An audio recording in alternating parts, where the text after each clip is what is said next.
Ethan Hawke is having one hell of a year. Starting off with Moon Knight entering his villain era and now hitting us with the Black Phone? This man is cashing in those checks and it is well deserved. Speaking of the latter, the Black Phone is instantly in my top 10 movies of the year. So here is my non-spoiler review for the film. Stay tuned because I'm gonna be giving you the full rating for the movie at the ending of the video. The premise is pretty simple. This is a 1978 rendition of Denver. And we're covering the story of a 13-year-old named Finney Shaw and his family. Typical shy kid, doesn't fit in at school, but he's actually really good at sports. Which actually ties into the narrative of the movie, but I'm not gonna spoil how. Pero papi, this isn't sunshine and rainbows, and we all know what we came to see. There was a serial unaliver on the loose. Ethan Hawke is playing the role of the Grabber, a man who is kidnapping people and putting them in a soundproof basement to play psychological war games with them and then dispose of them. And you may be asking, where the hell does the Black Phone come into the story? Well, let me tell you, but before we get into that, make sure to like this video, share it with your friends, and subscribe to the channel with the notification bells on because I'm posting more reviews like this moving forward. What was I saying? Yes, the phone. Well, there's a broken rotary phone in the wall. Even though this bad boy is disconnected, it still starts to ring.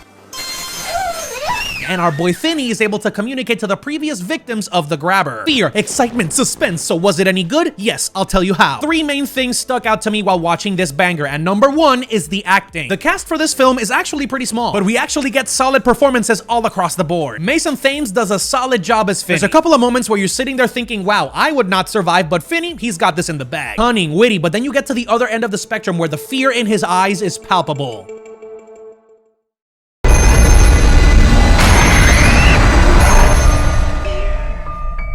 You truly get to appreciate his range. The other standout performance, at least for me, was Madeline McGraw playing Gwen, aka Finney's sister. She was kind of the one giving me the Stranger Things vibes. Spunky, unapologetic, o sea mi pana, she's the one that's dealing with her brother's bullies at school, but she's also layered with a complex backstory that dates back to her mother and her abusive father. Thankfully, this brother-sister combo is what fuels the story moving forward, and it is not done in a campy way. Even though they are siblings, they don't necessarily depend on each other for everything. It's a relationship that complements each other, and they actually build on each other in order to survive. From the jump, you can tell that this film was heavily inspired by Stephen King's brand of storytelling, in that certain supernatural aspects, which in this case are not explained fully, which is part of what makes the movie so great, and those supernatural elements are what move the plot forward. Now that I think about it, it actually makes sense, because this film was inspired by the book of the same name, written by Stephen's son, Joe Hill. Nevertheless, combining a snarky teenager with a complex backstory, an abusive household, and obviously supernatural elements, and you have a recipe for great success. Now, we started this video addressing Ethan Hawke and his amazing performance, and Dios mío, he deserves his own section in this video. Because the second thing that made this movie amazing was the villain. Moving on from one supernatural villain in Moon Knight to the other, Ethan Hawke is playing the role of the Grabber. In this case, mi hermano, there is no self-righteousness, it is just panache savagery. Just like any good magician, this serial unaliver never reveals his tricks, even to his victims. Even though he interacts with them with a daily basis, he doesn't give them a single inch of hope. Perhaps the most effective technique that this movie employs in order to set up the menacing nature of the villain is the fact that he never reveals his true face. As we saw in all of the trailers, the Grabber is using a Shogun-inspired demon mask in all of his encounters. And this ceramic-plated mask has detachable parts. Throughout the course of the movie, we get different combinations of the ceramic plating that never fully reveal the unaliver's face. This elevates the psychological mind games to a whole new level. At some points, he doesn't even seem human when he's wearing it. The other cool thing that Ethan Hawke employs in this performance is using subtle voice changes in order to truly emphasize the emotions that the Grabber is feeling at the moment. It brings a bone-chilling quality to the entire performance. As you can probably tell by now, the biggest strength that this movie has is keeping the tension alive through the entire runtime. And it's only a 1 hour and 47-minute movie, so it's not even that long. This man gets your heart pumping and he leaves it pumping the entire way through, and you never know, is he actually trying to connect with Finney and feeling remorseful, or is he just planning his next move? You're always teetering on an endless balance of stress, and it is haunting. My favorite moment in the entire movie is one of the interactions between Finney and the Grabber, where you can clearly see Ethan Hawke's eyes. While his body reflects a sense of calm and trustworthiness, his entire demeanor is the exact opposite. His voice immediately changes and gave me the heebie-jeebies from now until Kingdom Come. Menace to the entire society. And finally, number three is the fact that the story always goes straight to the point. Too often, we get greeted with horror movies that get too convoluted and have an amazing premise, but they land the execution horribly. They either miss when they're setting up the finale, they never explain the situation too well, or they explain too much, and the mystery is gone. And worst possible case, they have a bloated set of characters that don't compose anything in the overall story arc. it ends up being unsatisfying, boring, bland, saca eso de aquí. The Black Phone, on the other hand, does an amazing job at going against that legacy. Literally a very simple story with a small set of characters with a believable backstory and something of a situation that you can imagine could happen in real life. And yet it manages to surprise in just the right places. If you're looking for a jump scare riddled fear fest, this is not the movie for you. This right here is more of a slow burn psychological horror, and that is my jam. With that being said, you have waited enough. Let's go to the final rating. Before we go, I just wanted to let you know that I'm gonna be making a lot more videos like this, especially covering my journey through One Piece. We're also continuing to get the stream train rolling on my main channel and popping all of the best highlights, reviews, and clips related to gaming on my gaming channel, Tropical Joe Gaming. Did I say gaming 3 times in a row? I did. Well, if you want to see the streams in their full length, they're not gonna be living in this main channel anymore. They're gonna be in Tropical Joe VODs. We are diversifying, papi. Finally, this is an exclusive big announcement. I'm also gonna be making a page just like this in Spanish for my Hispanic audience. So make sure that you subscribe with the notification bells on, because I'm gonna be giving you updates on when that is live very, very soon. You survived the promos. We are almost at the end. And ladies and gentlemen, your reward is that we finally get to the rating of the film. I am going to give this one a solid